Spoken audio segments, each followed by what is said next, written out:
자, 항상 말씀드리는데, 자, 잘 생각해 보자고요. 우리가 하이닉스 부분의 낙폭이 이래요. 어? 뭐 상상을 초월해. 시장 빠진 것만큼이 아니라, 하락률이 더 커. 근데 저렇게까지 밀려 내려올 이유가 있었느냐 했을 때, 극히 제한적이다. 없었다라는 쪽으로 해석을 한다라는 거죠, 사실. 와닿으시진 않겠지만.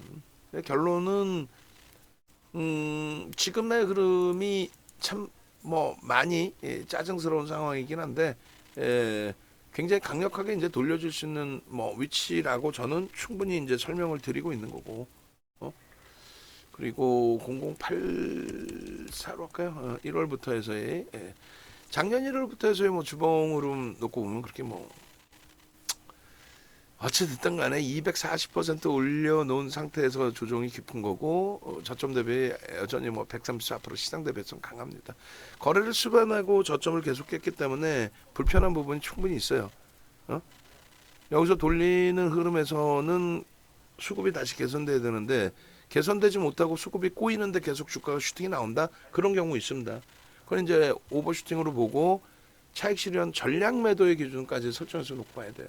근데 이제 그런 흐름이 보통 이제 최소한 3개월에서 6개월 정도 진행이 되면서 나오게 되는데 모르겠습니다. 이번에 금리를 9월에 진짜 인하를 한다면 저는 굉장히 쫄보 윤정도로 바뀔 거고 어지간한 건 다 정리를 할 거고 그렇지 않고 윤정도 주장이 맞아서 지난해 4분기에도 뭐 1월부터 금리 인하한다. 뭐 4월 전에 1분기에만 뭐 3번 인하한다. 6월엔 무조건 100% 한다.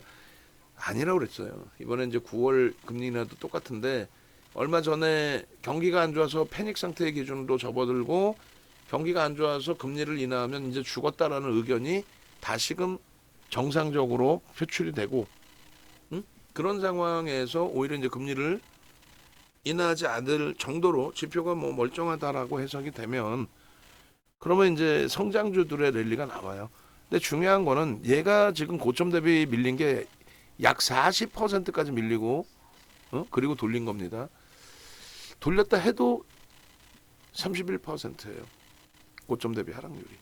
그리고 이제 우리는 삼성전자를 그러니까 IT 기준을 보고 있고 그 IT에서도 AI 기준을 보고 있고 AI 기준에서도 이제 반도체와 우리가 잡고 있는 거는 미국의 정책 기준까지 포함시켜서 변압기기 그리고 애플도 AI 관련으로 설정해서 넣어놓고 있는 상태가 된 거죠.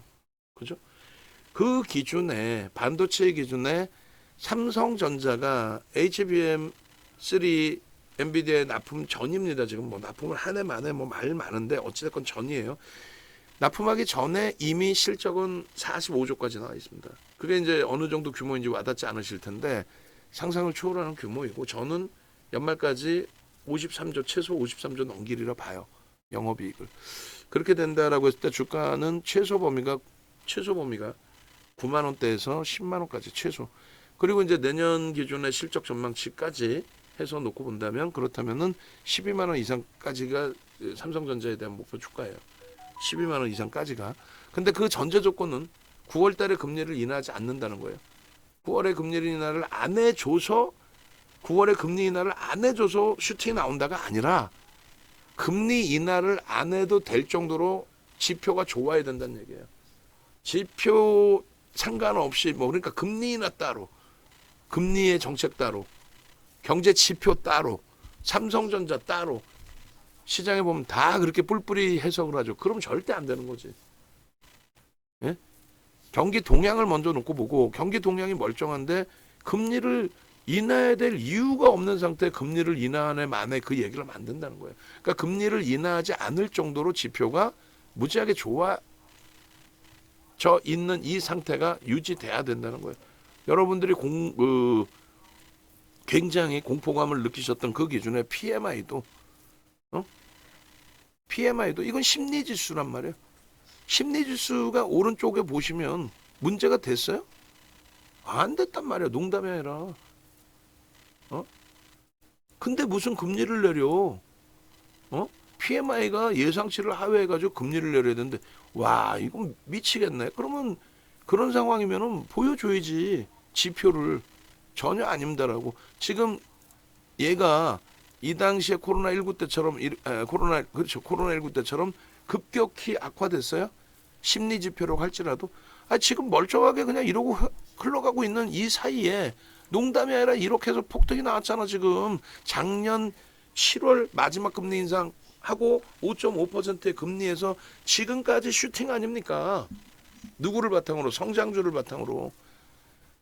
금리가 고점을 형성하고 있고 고점을 형성할 정도로 지표가 좋았기 때문에 그러니까 성장주가 날아가는 거예요. 고금리에서 자금 땡겨다가 리스크가 있는 성장주에 투자해야지 고금리에서 자금 땡겨다 채권 투자할 겁니까? 아니잖아.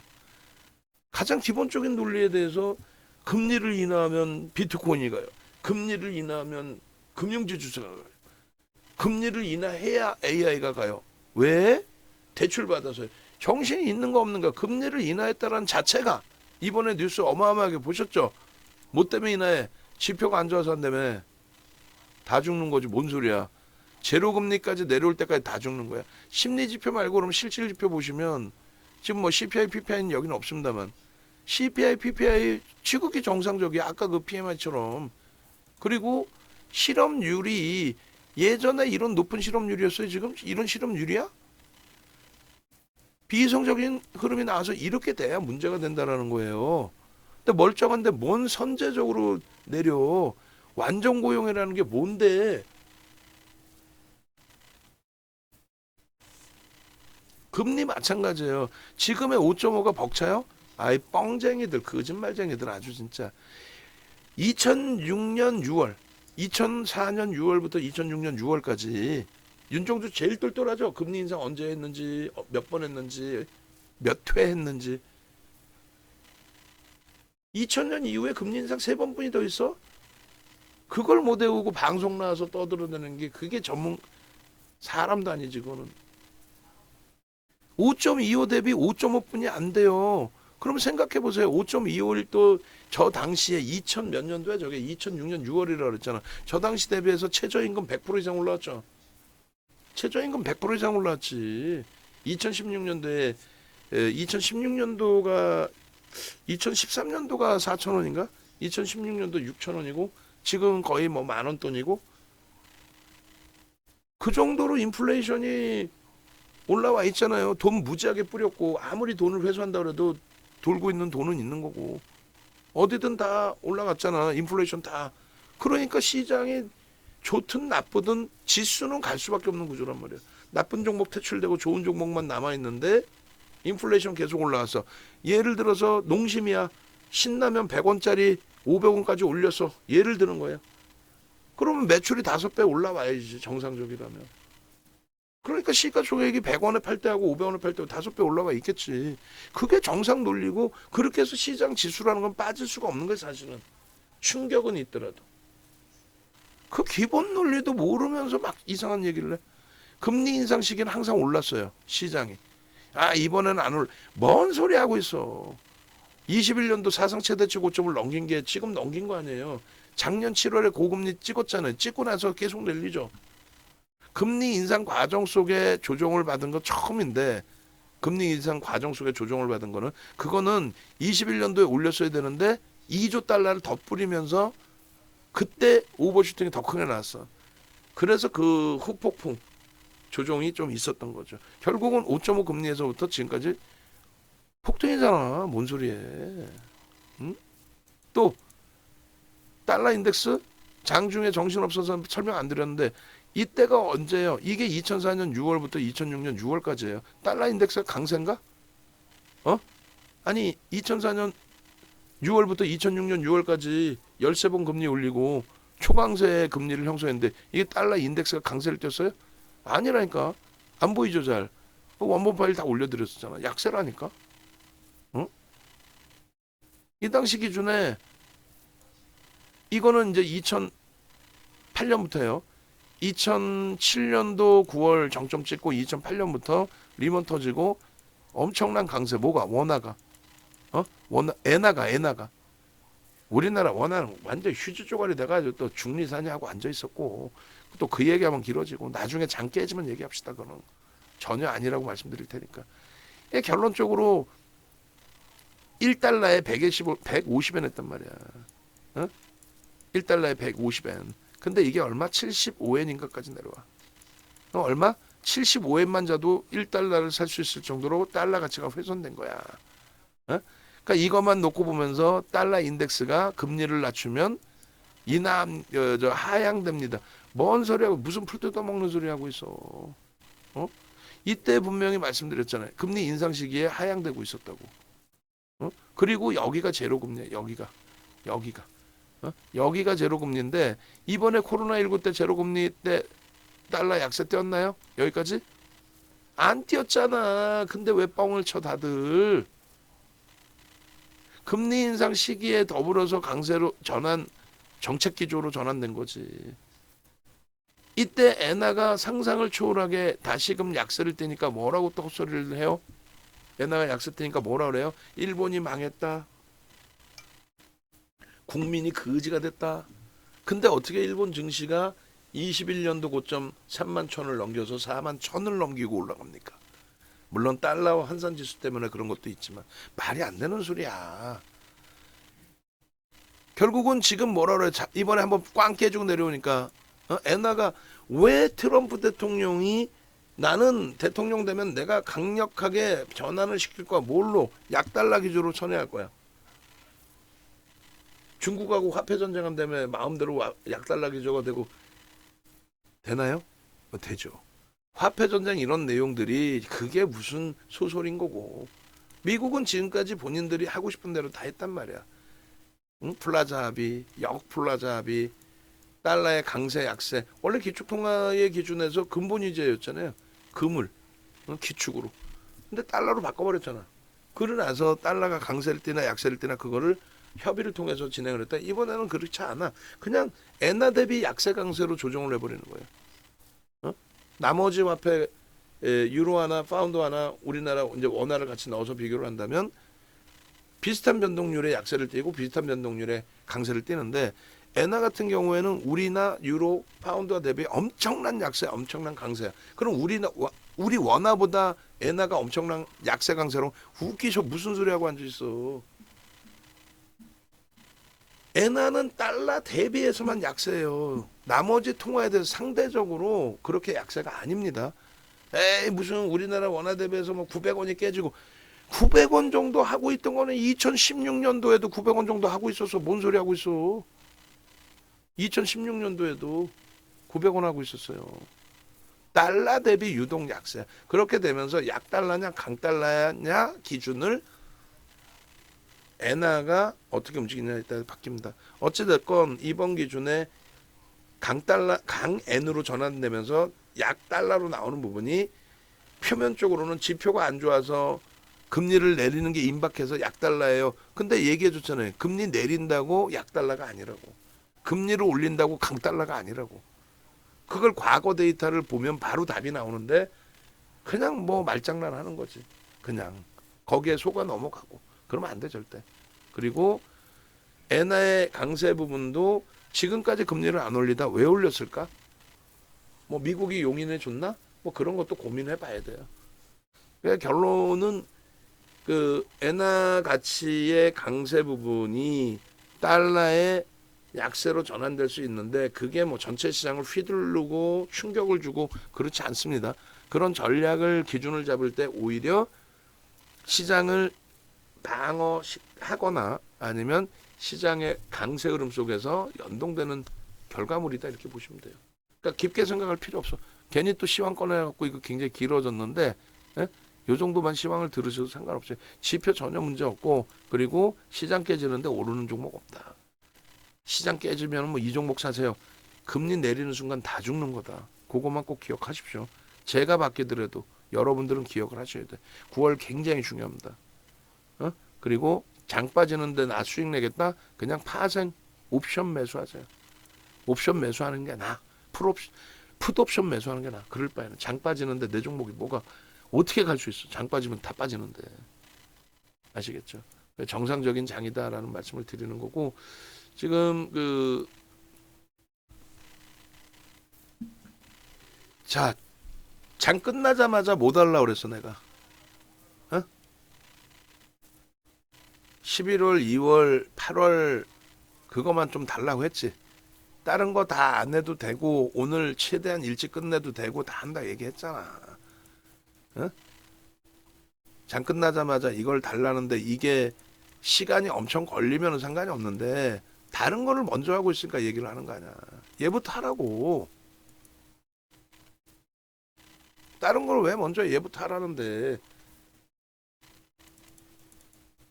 아이고 참 힘들다 힘들어 진짜. 이게 나와야 방송도 빨리빨리 끝내고 빨리빨리 마무리 져줄 거 아니야. 어? 자 케빈 선생님께서 이거 올려주셨어요. 이런 것도 이제 내용을 정리해 드릴게요. 오히려 이제 시황이 길어질 수도 있는데 뭐 상관없죠. 여러분들이 이 영상을 보고 객관적인 데이터를 보고 대처하실 수 있다면. 뭐야? 주가 원화가 급등의 경기 침체 경계감 해제, 원화가 급등의 경기 침체 공포의 완화, 원달러 환율 장중 11원 급락 1% 상승 마감. 이렇게 되면 이제 여러분들께서 생각하시는 부분이 환율이 시장에 영향을 미치는구나. 근본적으로 영향을 줍니다. 근본적으로 영향을 주는데 그 근본적인 영향 기준이 뭐냐면 이론적인 부분이 돼요. 뭐 가장 단순하게 말씀을 드리면 이거예요. 원화값 역시도 강세를 기록 중이다 이렇게 얘기를 합니다. 그래서 오늘 급등 마감하는데 영향이 있었다 얘기를 합니다. 그러니까 이론적인 부분은 돼요. 근데 이걸 반대급부로도 해석을 할 수 있어요. 만약에 원화가 강세를 띄어요. 그래서 시장이 하락 마감을 해요. 둘 다 똑같은 해석을 기준을 줄 수 있어요. 무슨 얘기냐면 원화값의 강세라는 건 뭐예요? 원화 가치에 대해서 인정을 받는다는 얘기죠. 와 한국이 야 반도체 수출도 잘 되고 사상 최대치래. 야 당연히 그러면 원화값도 강세를 떼지. 화폐 강세가 나와야지. 안전자산 막 강세를 띈다라는 것처럼 미국이 경기가 나빠서 금리를 내려서 달러가 약세를 띈다 이론처럼 야 역시 멋쟁이야 이렇게. 두 번째 반대로 설명해 볼까요? 원화값이 강세를 띠게 됨으로써 코스피가 1% 하락했습니다. 이건 뭐예요? 우리나라 GDP의 70% 이상이 수출인데 원화값의 강세 때문에 수출주들의 영업 마진이 축소됐다. 그잖아. 1달러에 1,500원을 받아오다가 원화가 약세야 1,500원까지. 근데 원화가 만약에 한 방에 그냥 한 방에 내려오지는 않지만 1,000원이야. 아니면 차 한 대 1달러에 팔아고 1,500원 받아오다가 1,500원 받아오다가 차 한 대 팔아가지고 1달러에 1,000원뿐이 못 받아오면 우리나라 기업들 안 좋은 거 아니야. 그러니까 조정받은 거 아니야. 이렇게 되는 거예요. 또 거꾸로 얘기해드려요. 원화값이 강세로 지금 뭐 이렇게 약세였는데 원화값이 강세로 전환이 된다. 라고 한다면 이 기준에서 외국인이 매도했다, 외국인이 매수했다라는 기사가 나와요. 또 원화가 강세를 떼서 외국인이 매도했어요. 원화가 강세를 떼서 외국인이 매수했어요. 둘 다 맞아. 이거 얘기하면 또 한 시간인데 왜 그런 얘기가 둘 다 맞냐면 원화가 강세를 띠는데 앞으로 지속적인 강세를 띨 거다. 그럼 외국인이 팔아요? 안 팔지. 바보야? 가만히 있어도 환차 이익이 발생되는데 그래 안 그래요? 계속 강세를 띠면 환차 이익이. 다시 얘기해서 엔화가 일본에서 금리를 올려서 엔화 강세를 뗐잖아요. 근데 외국인이 팔았대. 뭔 소리 하고 있는 거야? 엔화가 강세를 띈데 왜 팔아? 이번에 급락 나올 때 그렇게 표현했잖아요. 금리 올리고 강세 유지했다가 그 다음 폭락했죠. 뭐 전체적으로 아우러져서. 그랬더니 엔화가 강세를 떼서 외국인이 팔았다 이거. 왜? 뭐 때문에 파는데? 그 다음을 설명을 못해. 엔화가 강세를 띠는데 엔캐리 트레이드 자금이 청산되는 부분이 1차 충격이었다 그러면서 3차 충격을 말하시는 분들이 계세요. 저는 절대 아니라고 봐요. 금리 격차가 이렇게 훌륭한데 왜 캐리 자금이 되돌아와? 아니라고 보는데 어찌됐든 뭐 그분들 논리는 그분들 논리가 있겠죠. 근데 3차 캐리 트레이드 자금의 충격 때문에 시장이 붕괴될 수 있으니 매도를 해라 뭐 이런 논리는 있을 수 있어. 근데 엔화의 강세만을 따졌을 때는 엔화 강세 추가적인 강세 뛸 수 있죠. 왜요? 방금 얘기한 것처럼 달러 기준의 약세 기조를 선호하기 때문에 지금의 공화당 정부는 그리고 민주당조차도 이제는 강달러에 대해서 한 발짝 뒤로 물러섰단 말이에요. 선거 처리여서 그런지 몰라도. 그러면 달러가 약세를 띠기 위한 흐름은 엔화의 강세라니까. 물론 유로와 파운드와도 강세를 띠지만 얘만큼 강세를 띠지 않아요. 미국 입김에 연동되지 않아. 유로나 파운드는. 그 엔화가 움직여야 돼. 그럼 하나는 필요도 없어. 미국 달러 인덱스에 하나는 들어가 있지도 않아. 우리나라 돈은. 그러니까 결국은 엔화가 추가적으로 금리를 인상하든 어떻게 하든 엔화 강세를 띈다. 아니 외국인 입장에 가만히 있어도 되는데. 주식 들고 있으면 돼. 어지간해서 안 빠지면은 얘는 유지가 돼도 돼. 무슨 얘기냐면은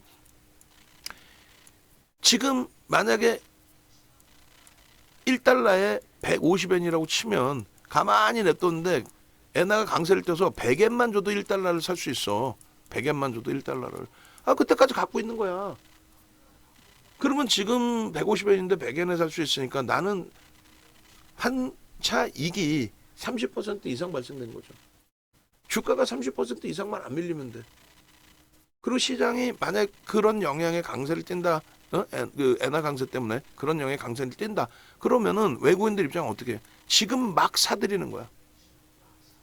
1달러에 150엔이나 주잖아. 막 돈 바꿔갖고 막 때려 사. 30%를 안 깨지면 돼 여기서. 그냥 1달러에 150엔 주고 그 우리나라 똑같은 거예요. 바꿔가지고 삼성전자 때려 샀어. 삼성전자가 이렇게 박살만 안 나면 돼. 가만히 있어도 나중에 삼성전자 그냥 안 오르고 이 가격만 하고 있어도 똔똔에 팔아가지고 그냥 100엔에 1달러 사면 되잖아. 엄청난 이득 환차익이 발생되는 거지. 그래서 엔화 원화가 강세를 띠면 외국인이 산다는 거예요. 응? 그럼 거꾸로 외국인이 파는 거는 엔화가 원화 강세 바닥을 찍고 더 이상 이제 강세를 띠지 못한다라고 해석됐을 때 여기서 빨리 100엔 주고 1달러를 사자 이렇게 되는 거야. 내일 되면 110엔 주고 1달러 살려면 내가 피곤하니까 빨리 바닥 찍고 돌릴 때 기준. 여전히 엔화는 강세인데 정점의 인식이 잡힌다. 그러면 차익 실현해서 달러를 사는 거지. 그러면 외국인의 매도가 형성되는 거죠. 예전에 우리나라가 2004년도에 1140원에 환율 방어를 했어요. 정부가. 환율 방어를 하게 되면은 달러를 무지하게 사재끼는 거예요. 그래서 우리나라의 달러 보유 잔고가 전체 이제 달러뿐만 아니라 채권이죠. 채권 잔고. 달러를 사고 그 돈으로 채권을 사고. 왜? 미국 형들이 채권 안 사면 짜증내니까. 걔네는 달러를 찍어서 먹고 산다? 바보들이라는 얘기고 채권을 찍어서 팔아서 먹고 살잖아. 그래서 채권을 팔아야 되는데 누가 사줘? 중국하고 맨날 싸운다고? 그런 얘기하는 사람 옆에도 가지 말랬잖아. 중국이 가장 많이 사주는 채권이 누구예요? 미국 채권이지. 왜? 중국 물건을 제일 많이 사주는 게 누구야? 미국이잖아. 미국은 중국 물건 저가로 왕창 사주고 중국은 그 돈을 그 마진을 남겨놨는데 그냥 냅두면 돼? 전쟁 나지 진짜? 그러니까 채권 사주고 그런 관점이 있는데 그거를 정치적인 부분에 있어서 공화당이든 민주당이든 서로의 유리한 부분들을 갖고 해야 되잖아. 그러니까 예를 들면은 공화당이야, 자동차야, 우리 막 수출도 많이 해야 되고 어쩌고 저쩌고 뭐 IT야 또 마찬가지야. 그런 기준에 야 대중적자가 너무 심해. 얘네들 내가 혼내줘야 돼. 근데 중국 주석이 한번 미국 가면 보따리 하나씩 풀잖아. 야 보잉 비행기 10대 줘, 100대 줘. 이렇게 사간다니까 막 비행기 사가고 막 근데 실질적으로 그게 문제 아니지. 그거는 달래주는 거고. 트럼프 대통령이 야 다 되면 내가 다 때려줄 거야. 최태원 회장이 이번에 뭐라 했어 공식적으로 그냥 코멘트 하신 게 미국의 트럼프 대통령이 공식 그 대외적인 정책은 이렇게 얘기하지만 결국은 다 뭔가의 해결 방안을 뒤에서 제시해주고 있다. 민주당도 똑같아요. IRA 중간선거 이기기 위해서 IRA라는 거를 해놓고 나도 굉장히 보수야. 미국만을 위해 할 거야. 보수층도 나한테 표 주세요. 그게 민주당 정책 이번에 IRA거든. 그럼 우리나라한테는 엄청난 악재란 말이에요. 특히 2차 전지는. 그걸 호재라고 포장을 하고. 자동차도 그때 무지하게 깠죠. 정의성 회장 어깨 툭툭 치면서 아이고 이 친구 고생했어. 그래 놓고 바로 일본 가서는 자동차 까버리고 막 난리가 났었잖아. 배신을 당했네. 야당에서. 아니 기업하는 분들은 바보야? 그러니까 미국은 다 깡패야? 그렇게 하는 것처럼 하면서 뒤에서는 또 세제 혜택 주고 다 한단 말이지. 예? 하여간 결론은 환율 얘기하다 글로 갔는데 결론적으로 그때 당시 우리가 1140원에 환율 방어를 하면서 외환 잔고가 세계 10위 안으로 들어옵니다. 채권을 산 거예요. 야당에선 이 꼴을 못 보는 거예요. 왜냐하면 통한채 발행해서 이걸 유지해야 되거든. 그냥 채권만 갖고 있는 게 아니라 채권을 운영을 해야 되고 외환을 운영을 해야 되고 돈이 무지 들어요. 그러니까 외환 잔고 많다고 대박이 아니다. 외환 잔고 10위 안에 들어와 있는데도 리먼 터질 때 제2의 IMF 푼다 난리 났었죠. 우리나라 원화만 막말로 똥값 됐잖아. 우리나라 원화만. 달러도 약세일 때도. 결론적으로 이게 얼마까지 내려오냐면은 24년도 가을에 국정감사를 합니다. 그때 야당에서 얘기를 해요. 정상적인 얘기를 해요. 야 이렇게 방어를 하면 어떻게 하냐. 1140원에 이렇게 방어를 하면은 내수는 다 죽어버리고 수입 물가 올라가니까 국민도 힘들고 보여지식으로 이렇게 수출 업체만 잘해놓으면 아니 그렇다고 주주환원 정책이 컸나? 아니잖아. 대주주 자기들만 배 부른 거 아니야. 그 상태에서 통한세채 발행해서 외환장고 운영해야 되니까 안 됩니다. 그 결론이 1140원에서 900원이 깨집니다. 근데 시장은 날아가요. 원화 강세 속에서. 지금 고점 원화가 엄청난 약세에서 강세를 띠는 그런 개념이 아니라 1140원 딱 꿈의 환율이다 했던 부분이 막 깨져 내려가. 그래서 900원이 이탈되는데 결국은 삼성전자, 하이닉스, 현대차 다 버렸어. 윤정도는. 그걸 왜 사? 바보야? 윤정도가 뭐 삼성전자, 현대차만 무조건 갖고 가면서 이러는 것 같아. 아니야. 다 버렸다고. 싹 다 매도. 환율이 안 되는데 뭘. 그래 뭐 샀어? 조선주만 죽어로 샀죠. 똑같은 수출주인데 사상 최대치 실적. 지금의 조선주가 뭐 작년 대비 실적 그건 아니야. 배 한 번 만들면 25년, 30년 쓰는데 업황호조세가 오는 게 25년도 넘어가야 그나마 업황호조세가 올 수 있어요. 조선은. 지금은 전년 대비 좋다 이 정도고 상대적으로 저평가다라는 거. 상대적인. 그러니까 어찌됐건 900원까지 이탈됐는데 시장은요 폭등입니다. 외국인들이 그때 매도한 게 55조.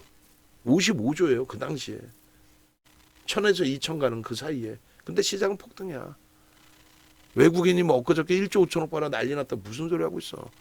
그리고 나서 그 기준에 55조를 판대 그럼 누가 들어올렸느냐. 연기금, 국민연금 주식 비중 20%로 확대하는 과정. 그리고 주식형 펀드 수탁 잔고가 8조에서 74조까지 들어옵니다. 8조에서 74조. 그 돈으로 그 간접 자금으로 다 올린 거예요.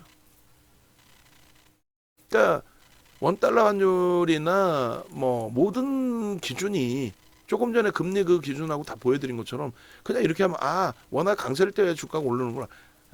아니야. 원화 강세일 때도 내리는 경우 또 엔화가 강세를 띠면 내리는 경우 엔화도 그럼 똑같아야 되잖아. 엔화가 강세를 띠어서 올라가야 되잖아. 아니에요? 우리나라보다 허벌난 약세를 띠고 있는 엔화가 우리나라보다 허벌난 약세를 띠고 있잖아. 엔화가 지금 정신 못 차릴 정도로 코로나19 이전에 5.25일 때 미국 금리 5.25일 때 위치보다 지금 5.5분이 안 되는데 여기까지 날아갔잖아. 미친 듯이. 그래 안 그래요? 그러면 엔화가 강세를 띠면 초폭등이 초폭등이 나와야 될 거 아니야. 왜? 우리나라 원화 약세에서 강세로 찔끔 내려왔다고 1% 오르면 원화 강세 1% 나올 때마다 1%씩 오를 거야? 대박인데? 왜? 미국이 약달러로 가겠다며. 대박인데? 초대박인데? 미국이 경기가 안 좋아서 금리를 낮춰서 약달러 기조로 훅 간다며. 그럼 미국이 경기가 안 좋아서 약세를 띄거나 말거나 폭락이 나오거나 말거나 상대적으로 우리나라는 원화가 강세를 띄어서 폭등? 엔화가 상대적인 강세를 펴서 폭등하나? 아니죠. 그러니까 주식을 보실 때는 거시경제지표 다 보시는데 경제지표가 최고 우선적이다. 거기에 이제 상대적인 감사합니다. 이거 먹으면 저 죽을 수 있는데 떡을 주시네. 이 밥의 두 배인데 이게 큰일 났네. 그래서 그런 기준으로 해석을 하셔야 돼요. 그러니까 시황은 장 안 좋을 때 많이 해드릴게. 장 좋은데 뭔 시황이야. 나 지금 마케팅 하려고 솔직히 이거 한 거야. 그래 이제 광고하려다가 착한 윤정도라 광고는 못하고 시황부터 아예 잡아드렸고, 시장은 농담이 아니라 뭐 속된 표현으로 진짜 미친 듯한 기회를 주는 장이다. 엄청난 장이다. 그렇게 보시고, 자 이렇게 보셨죠. 그래서 지금 우리가 이제 작년 10월 말이 알파벳이 하루에 막 시가총액 미국 시장 3위 알파벳이 하루에 9%씩 폭락 나온 그런 마지막 자락에서도 하이닉스 55%, 현대차 25% 이런 비중으로 잘 채워줬잖아요. 그죠? 그 수익 범위가 지금 시장 13% 올랐는데 우리는 37%야. 거기에 하이닉스 비중을 지금 20%로 줄여서 21만 3,500원 기준에 정리를 하고 나서, 거기에 여기에는 한미반도체 최고점에 최고점까지 아니라고 쳐도 공식적으로 포트에서 뺀 게 14만 원 수준이고, 나머지 19만 원까지 갈 때 슈팅 수익과 또 고점에서 손절하는 거 똔똔 치더라도 여기에 없는 HD 현대 일렉트릭, 하나 에어로스페이스, 알테오젠, HLB 이런 종목의 수익 범위 빼고도 이런 랠리입니다. 비중 다 조절해 드리잖아. 올해 1월 말에 얼마나 힘들었어. 2,500 깨져가지고. 지금 이번에 깨진 거 솔직히 2,500 깨지고 2,400 초반까지 왔어도 한 방에 다 돌렸죠. 아니 그리고 지금 현재 2,600이야. 안 그래요? 뭔 그렇게 힘들어. 그 2월 달에 윤정두가 건방 떨고 또 12월, 1월 종목 7개, 8개로 늘렸다가 아이고 죄송합니다. 5개로 압수갑시다.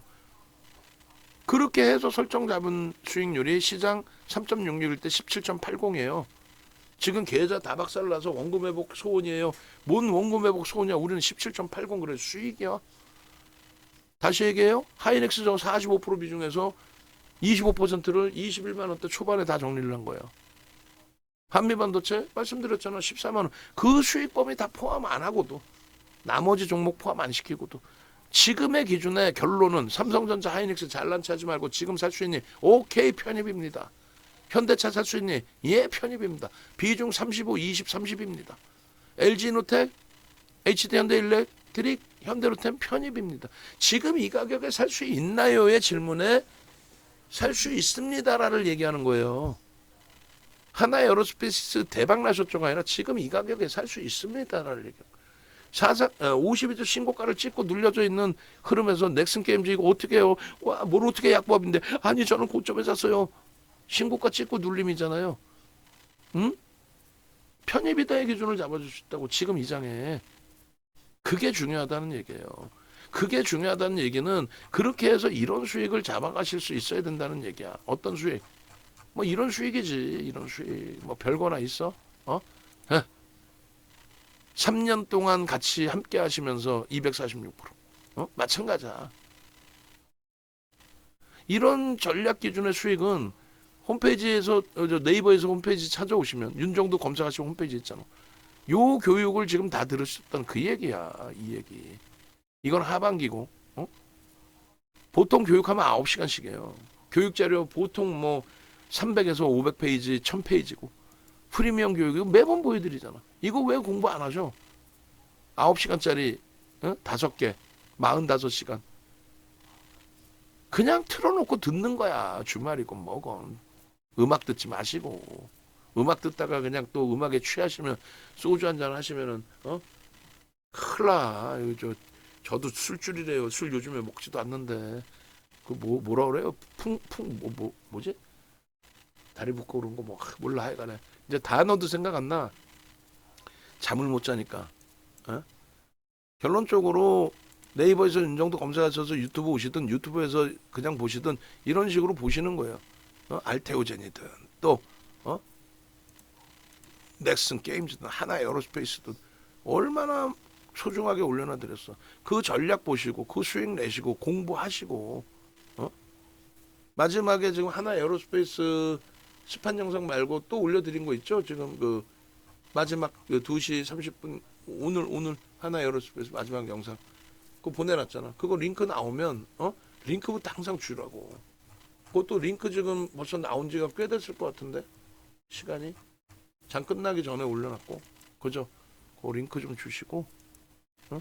그거 메인 화면으로 이제 올려놓으시면 되고, 그거를.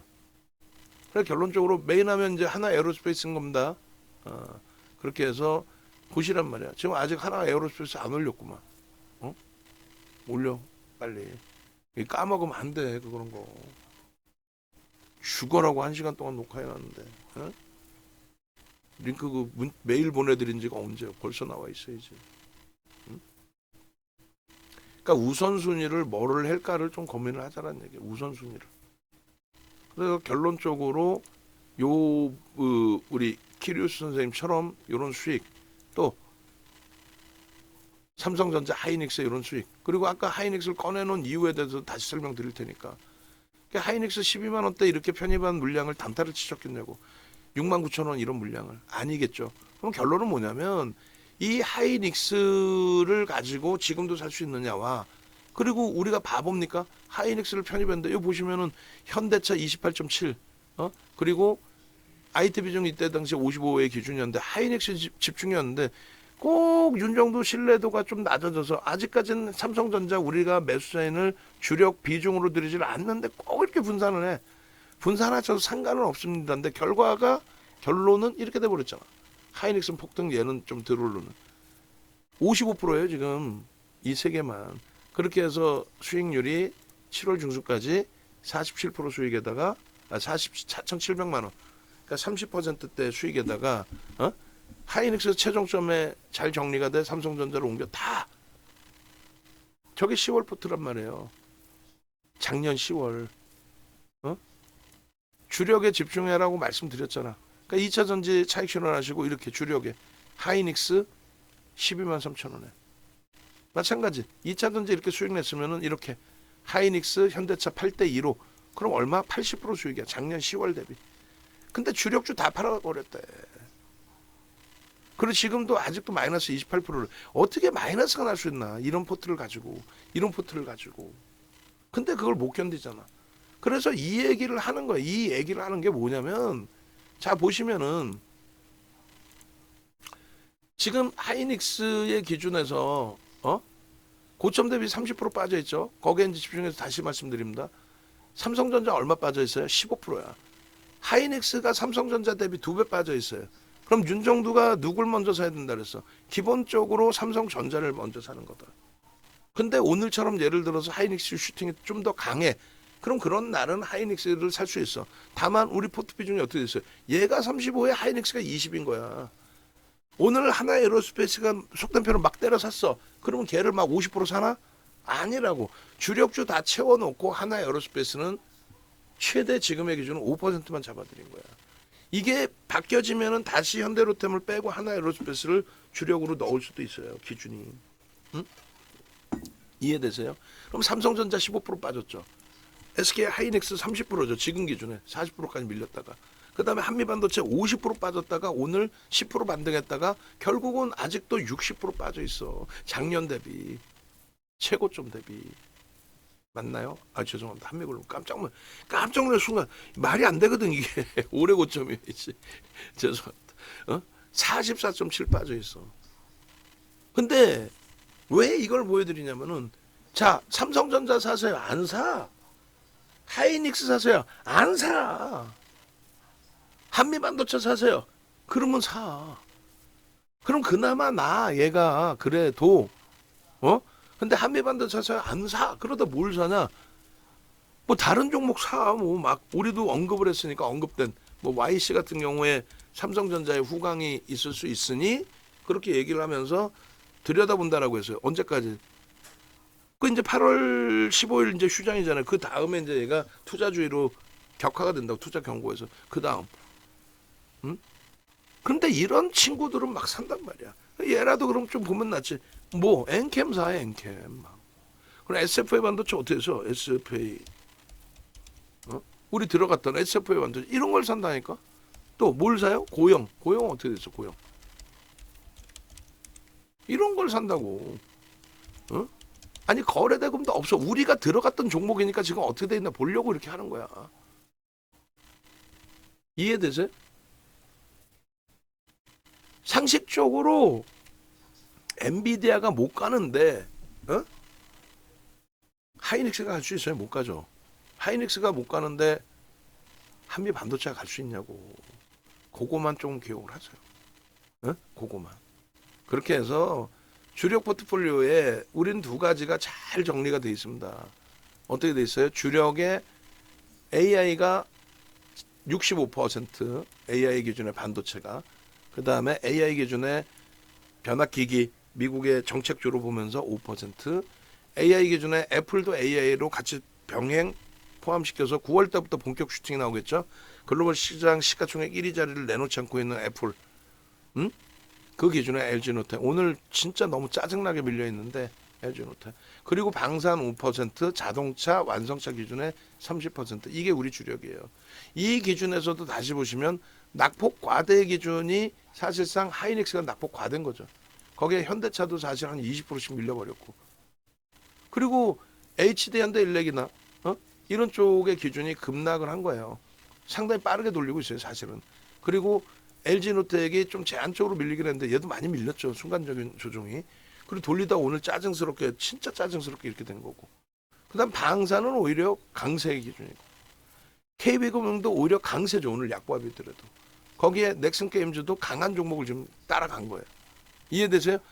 AI 관련해서 또 완성차의 급락, 방산과 게임주, 넥슨게임즈의 초강세의 흐름, 중립범위의 애플 관련주 고르게 섞여 있어. 그러니까 막연히 낙폭과됩니다. 엔캠 들어갑시다. 막연히 낙폭과됩니다. 뭐 에코프로 오늘 슈팅 나. 개뿔 얘네들은 슈팅 나와봐야 매번 설명드린 것처럼 아무런 내용이 없어요. 그냥 저가 행진에 가격 반발력뿐이 안 돼. 와 되게 많이 오른 것 같다. 부럽다. 그렇다가는 이거 갖고 있는 분들한테 죄송합니다만 뺨싸대기 맞아요. 응? 에코프로 BM 와 대박 난 것 같다. 뺨싸대기 만다고. 에코프로 머티리얼 와 대박 난 것 같다. 뺨싸대기. 이번에 와 들 빠진 것 같아. 에코프로 아이고 필요 없어요. LG 에너지 솔루션 대박 난 것 같아. 뭔 소리야? 뺨싸대기 맞는다고. 낙폭 과대주 좋아하시면 큰일 나요. 실적이 뒷받침되고 매집이 돼 있는 종목에 과한 조정이 나온 종목. 실적은 저평가는 아니지만 성장이 뚜렷하게 그냥 뭐 알테오전처럼 좋아요가 아닌 실적이 방산 전력기기처럼 실적이 꼬박꼬박 꽂히는 쪽에 저평가는 아니지만 성장이 있고 확실한 실적이 나오는 쪽에 수급이 있는 쪽. 이것도 저것도 없더라도 그럼 거래라도 터지고 슈팅이 나오는 쪽. 이렇게 보는 거예요. 그러면 금리를 내려서 경기가 안 좋아져서 금리를 내렸어요. 그게 정상적인 내용인데 그걸 지금까지 부정하고 있었잖아요. 근데 이번에 진짜 금리 내려서 그걸 인정하는 흐름이 나온다? 얼마 전처럼의 폭락이 단기 폭락이 아니라 장기적으로 질금질금 빠져가지고 진짜 고점 대비 박살이 난다? 바닥금리 될 때까지? 그러면 1순위로 빠질 게 뭐라고요? 우리 종목 기준으로 1순위로 빠지는 게 뭐라고요? 넥슨게임즈. 왜? 저평가 아니잖아. 그 다음 못 빠진다고요? 방산. 저평가 아니잖아. HD 현대일렉트릭. 저평가 아니잖아. 그 다음에 못 빠져요. KB금융. 얘는 왜요? 금리 인하하면 금융주주가 다 죽는 거지. 뭔 소리. 대출이 많이 생기지. 뭔 소리 하고 있어. 지금 고금리라며. 고금리에서 찔끔 내린다고 대출이 증가합니까? 말 같지도 않은 소리 하고 있어. 금리를 내릴 정도로 경기가 안 좋아졌는데 누가 돈을 빌렸어? 말 같지도 않은 소리 하고 있어. 똑같은 통신에서도 누가? 이수페타시스가 먼저 박살나죠. 그 다음 BH. BH도 엄청난 저평가지만 LG노텍도 엄청난 저평가지만 왜 박살나요? 경기가 안 좋다며. 경기가 정점이라며. 정점인 것뿐만이 아니라 악화됐다며. 그래서 금리를 내려서 부양한다며. 그러면 얘네가 어떻게 실적이 계속 유지가 됩니까? 훼손되지. 현대차의 실적도 훼손이 되겠지. 하이닉스 삼성전자 실적도 훼손이 되겠지. 정점이겠지 지금이. 그러니까 밀리는 거예요. 그러면 수순은 방금 말씀드린 수순으로 밀려요. 그러면 야 유틸리티 업종으로 가면 되겠구나. 그렇지 뭐. 경기가 안 좋아도 통신은 쓰고 경기가 안 좋아도 전력은 쓰고 경기가 안 좋아도 담배는 피고. 근데 걔네들로 가면 좋아? 뭔 소리 하고 있어. 시장 깨지면 다 박살이지. 안 보셨어요? 엊그저께? 단기 하루에 10%가 빠지든 한 달에 10%가 빠지든 결과는 똑같아. 오르는 종목 손가락 안에 꼽아. 그럼에도 주식을 하는 거는 뭐라고요? 전체 내 자산 중에 부동산, 채권, 뭐 현금, 외환 다 갖고 계셔. 그 중에 주식도 일부 갖고 있어. 그 전체 포트폴리오에 갖고 있는 주식에서 지금 시장에서는 그렇다면은 이렇게 옮겨놓자. 방향성은 정확히 어느 쪽인지 모르겠지만 불확실성이 너무 크고 금리 인하할 정도로 경기가 안 좋다면 유틸리티 업종으로 가자. 일부의 손실이 나오더라도 그렇게 가는 거지. 응? 또 방안에 계신 많은 분들도 전략을 그렇게 잡는 거지. 안 그렇고 난 주식에 거의 올인이야. 싹 정리해서 쉬어야죠. 농담이 아니라. 뭘 얘를 팔아서 다른 걸로 사. 옵션 안 봤어? 2070배 올랐지. 2070배. 8월 1일 날 어? 다시 보세요. 상상을 초월하지. 2070배. 나도 부러워. 아우 살 걸. 저는 때려주고도 못 사지. 왜? 윗방향 보고 있었는데 어떻게 풋을 샀겠어. 100만 원 샀으면 20억. 100만 원 샀으면 20억. 나 참나. 1000만 원 샀으면 200억이에요. 어? 1억 샀으면 2천억이야. 방송 윤정도 접을 뻔했어. 2천억이면 8월 1일 날 0.01에서 8월 1일 날 0.01에서 8월 5일 날 아이고 이게 웃음이 나와. 8월 5일 날 그러니까 비이성적인 하락이었다는 거예요. 저게 절대 이성적인 하락이 될 수 없어요. 테러난 것도 아니고. 그래서 알고리즘 내용이 나오는 겁니다. 공중파에서 그 나온 알고리즘 그 시장 폭락에 대한 짧은 3분짜리 영상 찾아서 올려드릴게요. 됐죠? 시황은 그렇다고 치고 이제 종목 마지막으로 우리 종목 수급 확인하고 마무리 짓겠습니다. 자 보겠습니다. 삼성전자 오늘 수급 부정적이지 않죠. 전체 누적 수급 주봉 단위에서 23년 이후에 나쁘지 않죠. 그리고 이거 하이닉스, 그리고 현대차, 누적적인 수급이 나빠? 주가만 속된 편으로 개박살 나 있는 거지. 실적 상상을 초월하고 HD 현대일렉은 좀 수급이 좀 꼬였어요. 그죠? 5월 7일 이후에 좀 수급이 많이 들어왔었는데 많이 훼손됐어요. 그래도 연초부터 따지면 뭐 불편한 부분이 있을 수 있습니다. 그런데 연초부터 따졌을 때에 들어왔던 뭐 저가 물량은 상당 부분이 4월 이후에 거래 터지면서 손바뀜이 나왔다고 해석을 합니다. 그렇게 돼 있고 5월 이후에 어찌됐건 뭐 수급 범위가 개인들이 좀 떠안는 것처럼 설정이 돼 있는데 뭐 외국계에서는 그렇게까지는 아닌 걸로 해석을 해요. 그리고 매수 평균 단가 대비해서 좀 과합니다. 어찌됐든 우리는 변압기기 쪽도 정책주로 봅니다. 그렇게 되고 수급 개선폭이 나오면 이번에 가격 반발력 나올 때 어땠어요? 한 방에 10%씩 막 움직이죠. 오늘 기준에 기관 쪽의 매도, 대신 쪽의 매도가 뭐 출회되면서 흐름이 불편했는데 전체적인 흐름에 대해서 그렇게 부정적이지 보지는 않아요. 고점 대비해서 짜증스럽게 잘 돌려놨다가 23%나 밀려 있습니다. 근데 LG 이노텍의 일봉 단위의 변동률이 정확히 6월 10일, 그죠? 6월 10일 날 하루에 18%씩 올랐어요. 하루에 18%. 그것도 앞전 신고가를 내면서. 그러니까 지금 당장 18% 움직여도 이상할 건 없어요. 왜? 저 당시 수급 대비 더 들어와 있어. 주가는 저 당시보다 더 밑에 있어.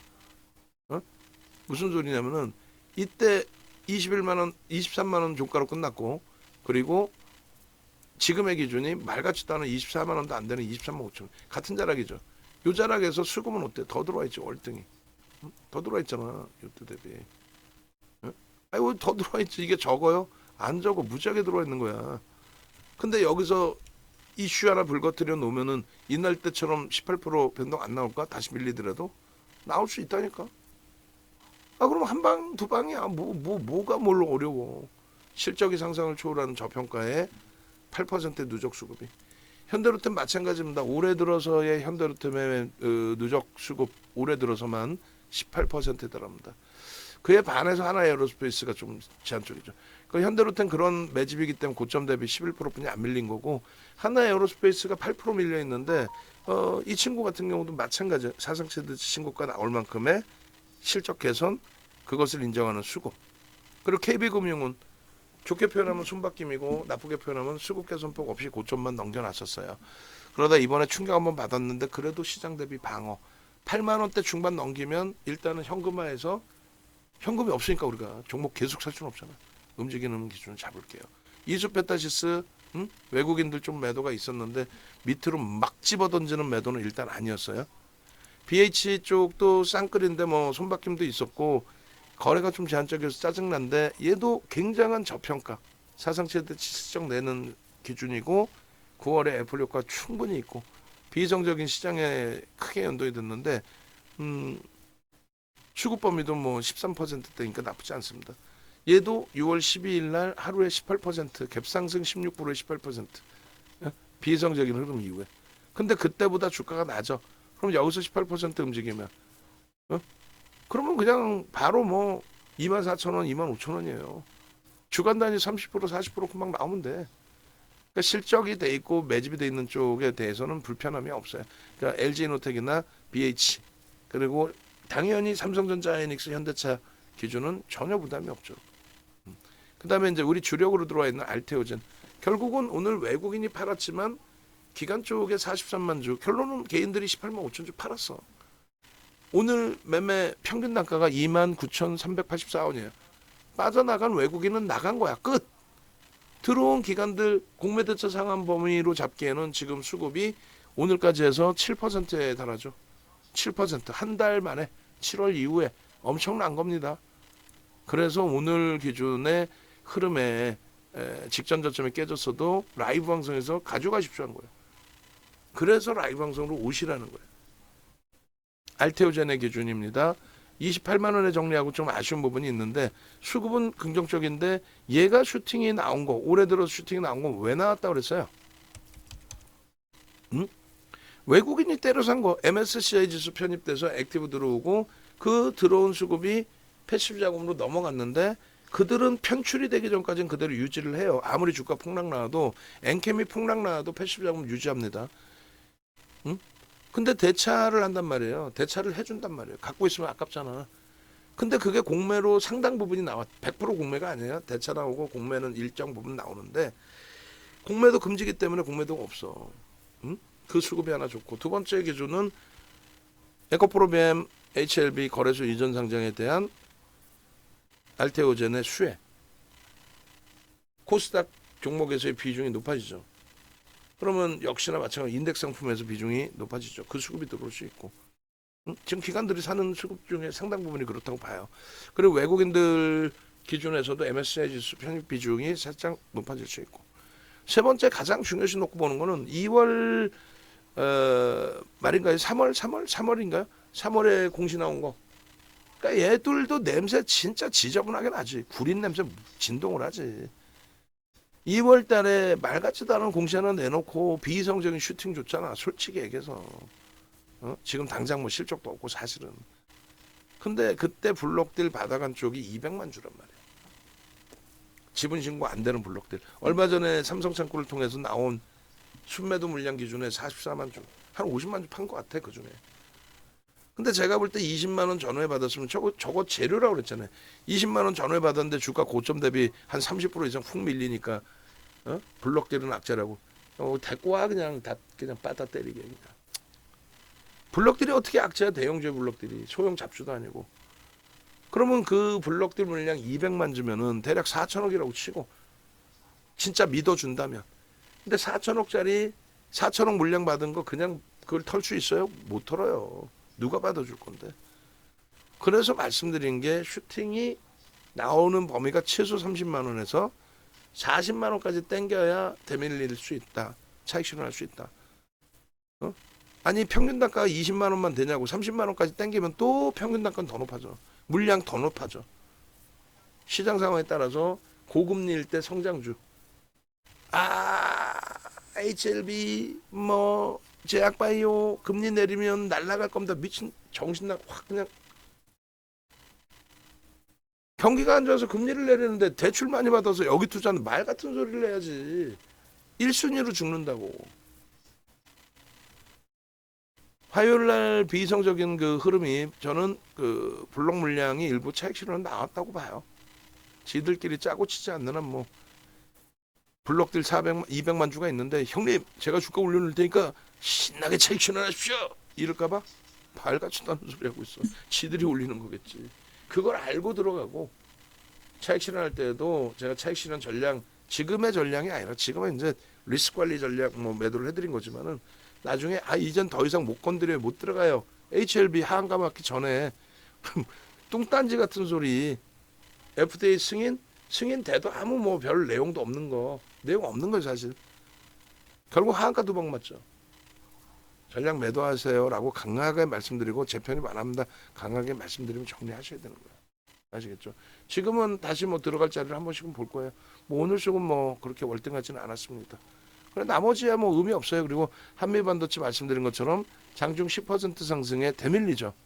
거래가 엄청난 슈팅이 나오면서 그러니까 얘 같은 경우 1조씩 터지면서 최소 5천억씩 터지면서 슈팅이 나오기 전까지는 저 정도 안 돼요. 거래대금 급감이죠.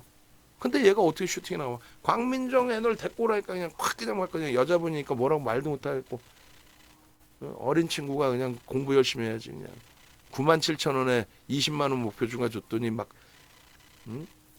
그때 시장 분위기상 막 폭등이 나오니까 정신을 못 차리고 바로 30만 원 주고 주가 밀릴 때마다 30만 원이라고 막 쓰고 자기가 무슨 뭐 박순혁이야? 응? 그런 나쁜 사람 아니잖아. 선대이냐? 뭐 선행매매 했어?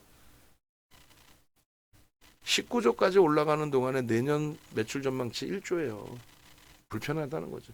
거기에 외국인 위주로 솔직히 슈팅을 주면서 올린 건데 슈팅 줄 때 손바뀜은 있을지언정 누적 수급이 없었잖아요.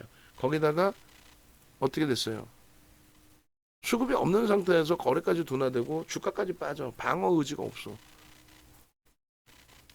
공격적인 매수강도 들어오고 거래대금 실리지 않는 한 이거는 보는 게 아니에요. 이런 종목은 끝났다고 보시면 돼요.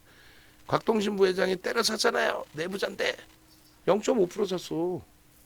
금액이 큰 거지 무슨 뭐 0.5% 샀어. 0.5%. 그러니까 나머지 그렇게 해석하세요. 대주전자재료 오늘 10% 움직였지만 거래가 수반되지 않는 흐름은 신뢰도가 좀 부족해진다라는 거는 염두에 둬야 되고 매수평균 단가가 12만 원 수준이니까 그 부분도 염두에 두셔야 되고 그런 식으로 거래가 없는 가격 반발력에 대해서 부러움을 갖지 말자. 아시겠죠? 마무리합니다. 그래서 이렇게 벌써 이제 또 3시, 4시 반인데 윤정도 검색하시고 유튜브 찾아오셔서 유튜브에서 방송 보시는 거예요. 응? 찾아오셔서 유튜브 방송 하나 에어로스페이스 응? 아시겠죠? 그리고 유튜브에서 유튜브가 아니라 저 찾아오셔서 하여간에 홈페이지 찾아오셔서 전화하십시오. VIP방에 새로 가입하신 분들 문자방 새로 가입하신 분들 필히 VVIP방으로 넘어오세요. 아시겠죠?